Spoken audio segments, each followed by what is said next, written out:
Classroom Management Group 2 presents Congruent Communication, an approach to classroom management. Our team members are CASSIDY CHAITRAM, TIFFANY KHAN-SOOKNANAN, ALICIA SAMPSON-SLATER, Joel RAMLAL, and myself, Veronica PASSEE. Today, as we take a look at Congruent Communication by Hyam Janot, we will attempt to explain what this approach is as it relates to classroom management. We will explore how, with the use of examples, this theoretical approach supports its use in the classroom, how effective it is using local and relevant examples, and explore a few of the counter theories. But first, we'll hear from the man himself.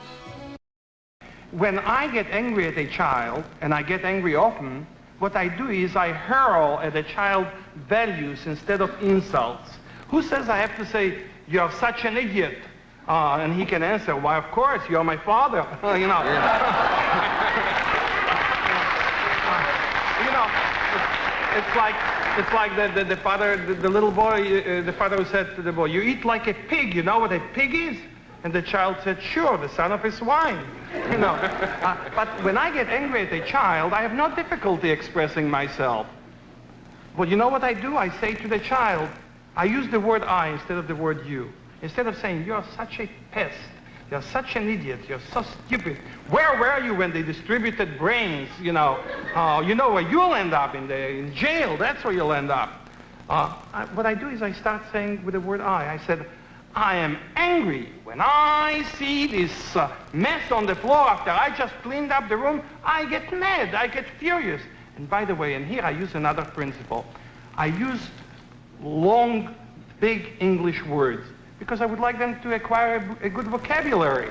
So I not only say I'm mad, I say I am appalled, I am dismayed, I am chagrined, I am full of consternation. Do you know what happens to a 5-year-old when you say to him, "I'm starting to get acrimonious"? First of all, he gets so scared, he says, "Whatever it is, let me get out of here." Yeah. We'll be back after this word. Yeah. The Man and the Theory. The congruent communication theory was developed by Hyam Janot, a professor of psychology and a former elementary school teacher. His theory of congruent communication avoids confrontation and seeks to validate the feelings of others. Janot's theory is based on his belief that the behavior and language of the instructor sets the tone for learning in the classroom. The theory is founded on the principles of humanistic psychology that focuses on acceptance and validation as essential for healthy self-esteem.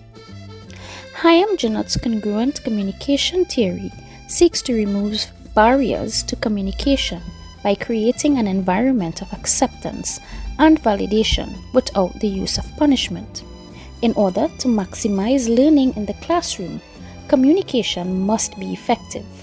Janot's congruent communication theory aims to create an optimal learning environment.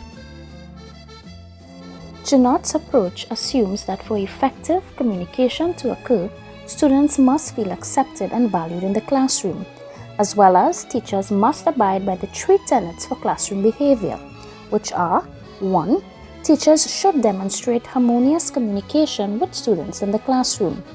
According to Janot, harmonious communication is communication that sets brief yet clear expectations for behavior in the classroom. For example, a teacher might tell students that they are permitted to use their textbooks to complete an assignment, but that they are not allowed to use the internet to do so. This represents harmonious communication. The second tenet of congruent communication theory states that teachers should demonstrate behaviors that invite and encourage cooperation in the classroom. Communication, or the sharing of ideas and information, must be effective for optimal learning in the classrooms. Hyam Janot believes that effective classroom management depends a lot on the way in which the teacher interacts with students. It is believed that the teacher is a decisive element in the classroom. who can shape students in any way depending on the teacher's behavior. Janot promotes the use of congruent messages and to respect students as they are for effective classroom management. 3.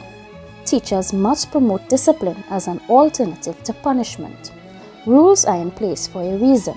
They promote an environment that encourages learning by discouraging disruptions and distractions. Punishment causes a child to feel like they've paid for their misbehavior and invites them to repeat it. Discipline should be clearly outlined so that all students can learn from the situation, using guidance instead of criticism to get the point across that a disruption has occurred. Now we'll take a look at some theories of congruent communication. 1. Clear and harmonious communication. Encourage students to speak by letting them know they are allowed to voice their opinions and feelings in the classroom. State your expectations clearly. Show compassion and understanding when a student makes a mistake. 2. Use sane messages. What does this mean? Well, to use sane messages simply means to address the student's behavior, not the student's character. You must control your emotions during a conversation to avoid forming an argument that becomes teacher versus student. 3. Refrain from punishment. Do not use punishment to handle disciplinary problems. Instead, use the situation as a learning experience for all the students present in class. 4. Use guidance rather than criticism. Do not speak about the student's personality or characteristics. If criticism is used, it should be done constructively and with consideration. It should be done in a manner that does not hurt the child's feelings or makes them feel embarrassed. It should also be done in private and not in front of the entire classroom. 5. Anger management. It's important that teachers know they can express their feelings of anger vocally. This can be done by simply using I statements. For example, I feel angry that I've said a couple times, well, do not bang on the desks when we are in the middle of a lesson. It can become quite disruptive. 6. Use appreciative praises. Good behavior can be reinforced by showing or expressing to a student your appreciativeness. For example, thank you, John, for pointing that out. I had no idea that I missed that. Very good job.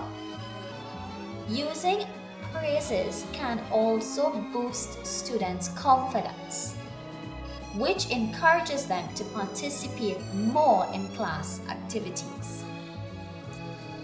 Dr. Janot stated that we must talk to children the way we speak to our guests. We must be protective of their feelings. For example, a student disrupts a class. The teacher does not direct unkind or harsh words to that student. Instead, the teacher addresses the entire class about having disruptions while he or she is teaching.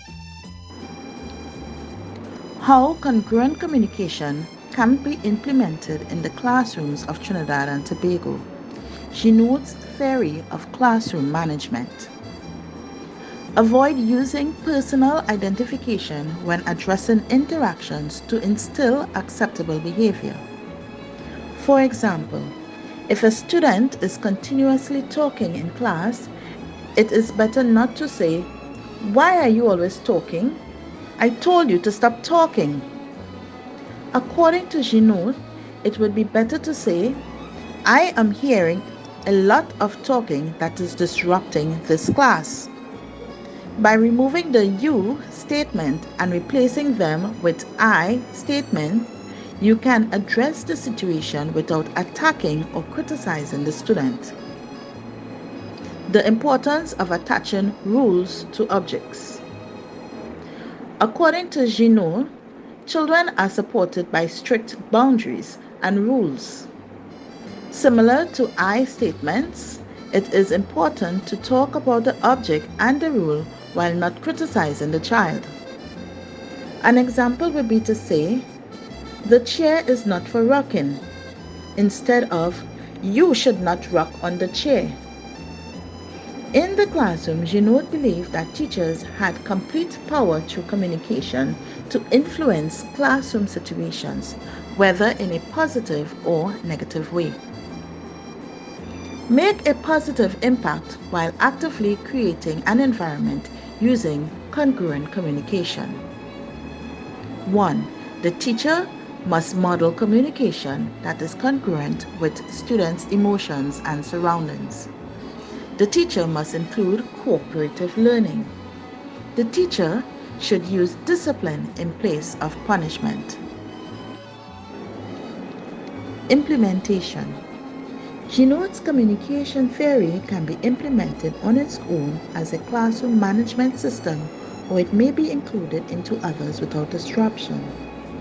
Teachers may ask questions and listen to students with brevity, acceptance, and respect. Teachers should facilitate conversations that include every member of the class and address all the important issues. This could be done in a class meeting setting, a daily opener, or an evaluation process of some kind. It is important to value the contributions and to listen to everyone's ideas. Ginaud observed that teachers often speak too much and that brevity on the part of the teacher will contribute to feelings of validation for the students. Being brief and clear also helps minimize interruptions in the classroom instead of making spectacles out of minor misbehavior. For example, if a typical disruption occurs, like a student out of their seat, the teacher could quietly tell the student that it is distracting for others to have someone walking around the room rather than yelling in front of the class. For the same reason, it is important to have the classroom rules and specific consequences posted and remind students of them often. In general, teachers should accept their students as an individual and for their behavior. If there is a problem, teachers should address it, not the character of the student, and should always strive to guide the students to acceptable behavior rather than criticize. This is a useful technique for getting students used to procedures while helping to keep negative feelings at bay. Name-calling, sarcasm, and other forms of put-downs should always be avoided. Good communication cannot take place if one party feels belittled. Teachers should always respect the students. Teachers should not pry into their privacy, nor should they mask their own emotions to try to hide something. In essence, the teacher is the model of what he or she wants the students to be. Ignore disruptive behavior until the teacher can speak to the student about it positively and privately, ignoring offensive language rather than making a big deal out of it. The teacher should evaluate the original disruption versus the one that disrupts the entire class to resolve it. Punishment should be avoided, and praise should be handed out only if it is authentic and warranted. According to Ginaud, punishment is counterproductive because once it is over, the student feels that they have paid for their mistake and are free to commit it again. Rewards, on the other hand, are often not understood or put pressure on students to perform and should therefore be given very carefully. Now, let's take a look at some theoretical shortcomings of congruent communication. 1. Time consuming. Practicing congruent communication requires time and effort. Parents and teachers need to be patient and attentive to their children's emotions and needs, which can be challenging in today's busy world. 2. Not always effective. While congruent communication can be highly effective in many situations, It may not work in every circumstance. Some children may not respond well to this approach, and parents and teachers may need to adapt their communication style to suit their child's personality and needs. 3. Can be perceived as pessimistic. Some critics argue that congruent communication can be interpreted as pessimistic parenting, where parents give in to their child's every whim and desire.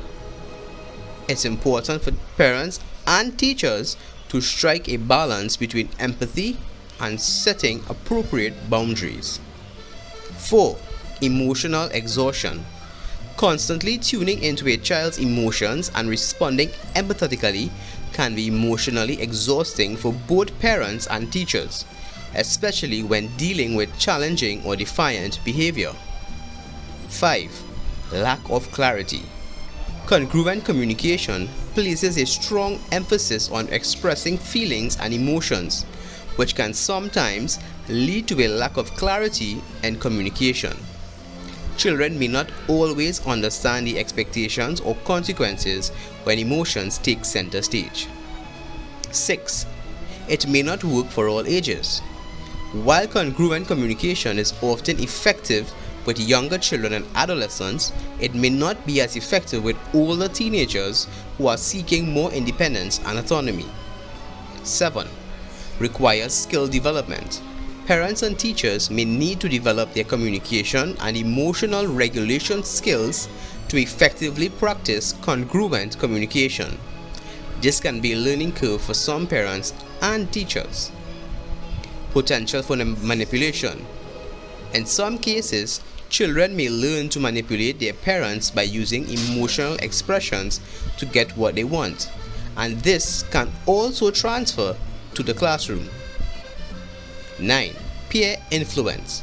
While congruent communication can foster a strong parent-child bond, it may not always prepare children for dealing with less empathetic or understanding individuals outside the family, such as peers or authority figures.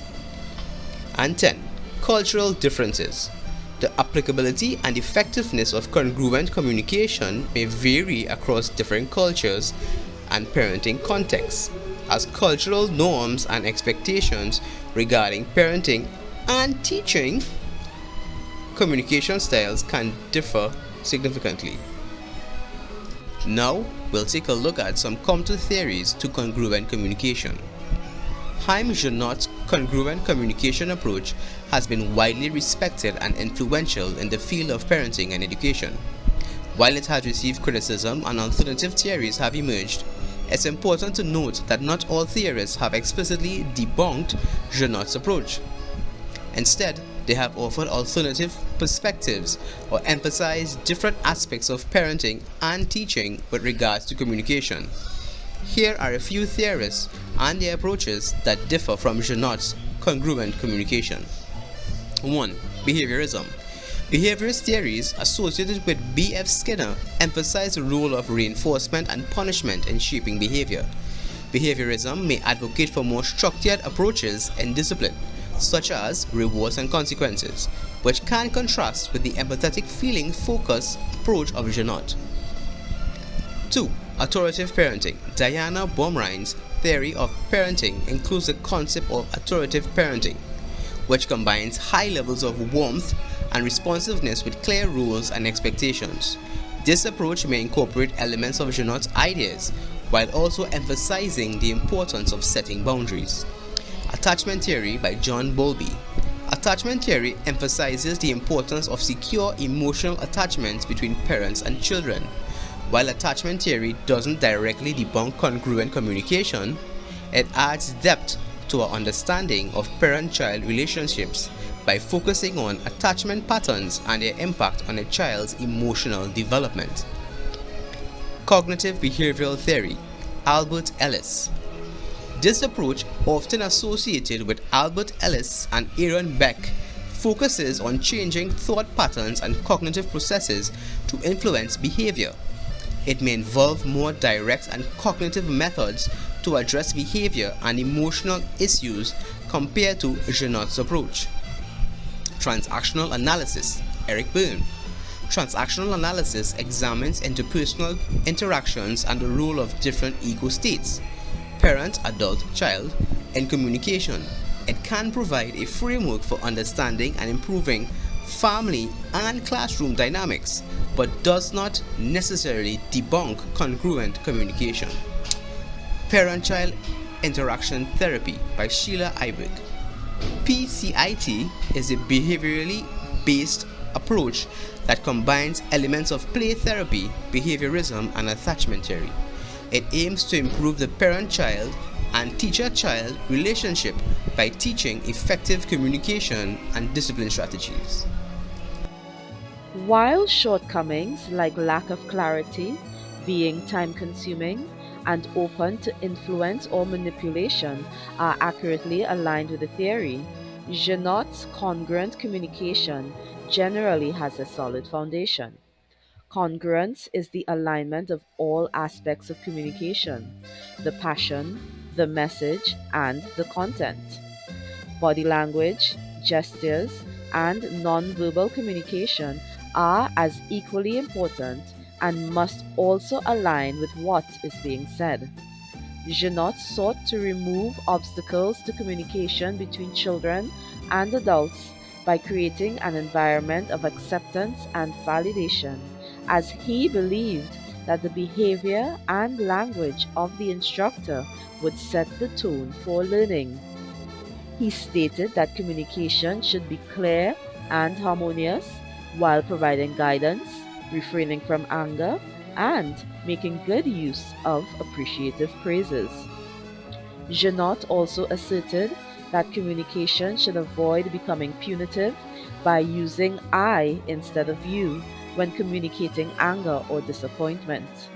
For teachers to make a positive impact, they should do three things. 1.